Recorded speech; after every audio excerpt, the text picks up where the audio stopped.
За Эрдэнэт гишүүн зөв асуудал тавьж байна. Би эмчгнүүд бас энэ эрүүл мэндийн салбар нөгөө талаар эрүүл мэндийн даатгалын сангийн байдал дээр нь санаа зовж явдаг л да. Өнөхөр одоо эрүүл мэндийн тусламжлагын чанар зөрсөн санхүүжилтийн тогтолцоо алдагдчихэд байна. За ягаад гэвэл одоо энэ аймагуудын нэг зэмлэг дүүргийн хотын клиникийн бүгд өөртөө авлагатай өглөхтэй. Тийм учраас энийг одоо шийдэхин тулд 90% эмнэлгүүдийн санхүүжилтийг 100% зогсоож энэ улсын эмнэлгүүдэд босгож ирэхгүй бол энэ босохгүй гэж бодож байна. Нөгөө талаар энэ эрүүл мэндийн даатны нэхэмжилтийн шалгуур үзүүлэлтүүд байна шүү дээ. Хурц архаг төлөвлөгөөт гэдэг бац.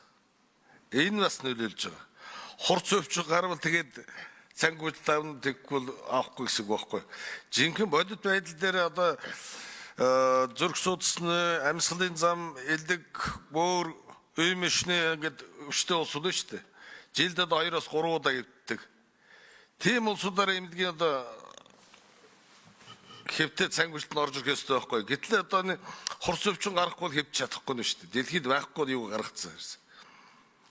Халдвар төвшин гарвал халдвартын балнес санхүүжилт нэмэгдээд гарахгүй тэгээд байхгүй болох юм шиг байна шүү дээ. Тэгэхээр энийг бас шийдэх нь зөв байх гэж бодож байна. Энэ талаар одоо баримталж байгаа бодлого байна уу тань дээр? Энийг янзлахгүй нэрээсээ цаашаа явахгүй. Нөгөө талаар энэ эмнэлгүүдийн бүтц оронтойг тухайн эмнэлгийн орны тоонд багтаасан бүтц оронтойг шинжлэхгүй би байнга яриад байгаа. 72 оны 13 оны дараа нь 17 оны бүтц оронтой. Энийг шинжлэхгүй бол илүү оронтойг үйлчлэлийн санхүүжилттэй холбоотой оронд бүтц оронтойг өөрсдөө мэднэ оронтойг нэмээцсэн. Одоо 50 ортой дотрын тасаг гитнийг 9 эмч ажиллаж шүү дээ. 10-аад эмч. Нэг хүнд авхан өснө шүү дээ. Тийм учраас энэ анагаахын зохион байгуулалтын тэнхим эрүүл мэндийн яамны гүнийнөөс эрүүл мэндийн яам сангийн яамтайгаа нийлж хөлбөмбөрийн яам хамгааллын яам таамтарч байгаа нэг бүтц оронтойг шинжлэхгүй энэ цаашаа явахгүй. Гарын салаагаар тэг бүх одоо төс урсаа явж байна.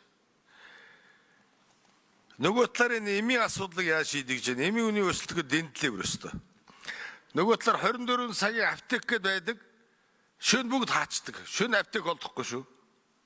Энийг одоо ямар шалгуур үзүүлэлтээр 24 цагийн аптек гэдээ одоо ярих болгодог юм. Энэ талаар асууя дараа тодруулъя. За тодруулах юм байсан гişүн байхгүй шүү тэгэхээр. За хариулт гэж юм бүр сайд. Байсан гişүн асуултанд хариулъя. Бид бас хувийн эмнэлгүүдийг бүрэн хаа зогсоосон зүйл байхгүй. Ер нь ч ингэж болохгүй. Хэрвээ эрүүл мэндийн салбарын ачааллыг жигд үүрч өгч байгаа бол бид ачааллыг төрч байна уу, хувийн ч байна уу хвшлээс үл хамааран санхүүжилтийн нөгөөд тусламж үйлчилгээ авнаа. Ялангуяа манайх одоо энэ хувийн хвшлийнх нь бол гемодиализийн тусламж үйлчилгээнд дээр маш чухал оройлтод оролцож байгаа. Бид одоо өнгөрсөн 4-5 жил үнийн дүнгийн өсгөөгүй тарифаар ийм үйлчилгээ үзүүлж байгаа учраас бид бас баярлалаа гэж хэлэх ёстой. Тэгэхээр бол төр бүгдийг хийя гэдэг зүйл биш. Харин гагцхүү хүн амд суурлаж эмнэлгийн тусламжийг хойрлог байх нь өөрөө чухал. Тэгэхгүй тэгээ нэг газар 5-6% эмнэлгүүд хоорондоо булаацалтаа, санхугаа булаацалтаа. Тэгээд төрийн нэгдсэн эмнэлгүүдтэйгээ яагаад тэгээд нөгөө санхүүжилтээ гүйцэд авч чадахгүй, урсгал зардлаа дийлэхгүй, цалингаа тавьж чадахгүй. Таны хэлж байгаа үнэ. Бүтэц оронтой замбраагүй тэлчихсэн. Одоо энийг хомж чадахгүй болчихсон. Тийм учраас бид энэ эрүүл мэндийн тусламжийн тухай хууль буюу 2017 оны гарсан энэ хуулийг хэрэгжүүлж төлөөлөл удирдах зөвлөлтөд бие даасан байлгах. Эмнэлгүүдийг бие даалгах энэ тогтолцоолгоо шилжихгүй бол энд төр оролцдог байх нь өөр их буруу байгаа байхгүй.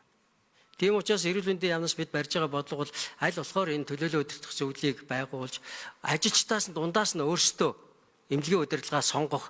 За тэгээд тэр хийж байгаа бүтээсэн ажил үйлстэй тааруулан санхүүжилтээ авдаг байхын тогтолцоо хийх нь маш чухал юм аа.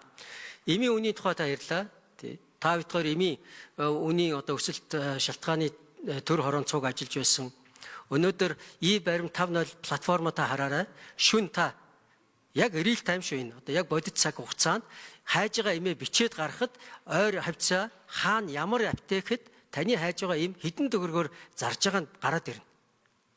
Тийм учраас одоо энэ баримт 5.0 та татаж апдейт хийж суулгаад тэгээд хайвал шууд гараад ирнэ.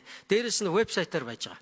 Ижил өстөө нэр төрөл ижил юмнууд нь хаана ямар үнэтэй байгаа гараад энэ бол ерөөсөө л үнийг ил болгож байгаа. Үний өсөлтийг хязгаарлаж байгаа том алхам гэж би харж байгаа. Тийм учраас одоо шүн им хайхаар шаардлагатай болох юм бол ялангуяа өнөөдрийг сонсож байгаа бас иргэдэд би бас зориуд хэлмээр байгаа.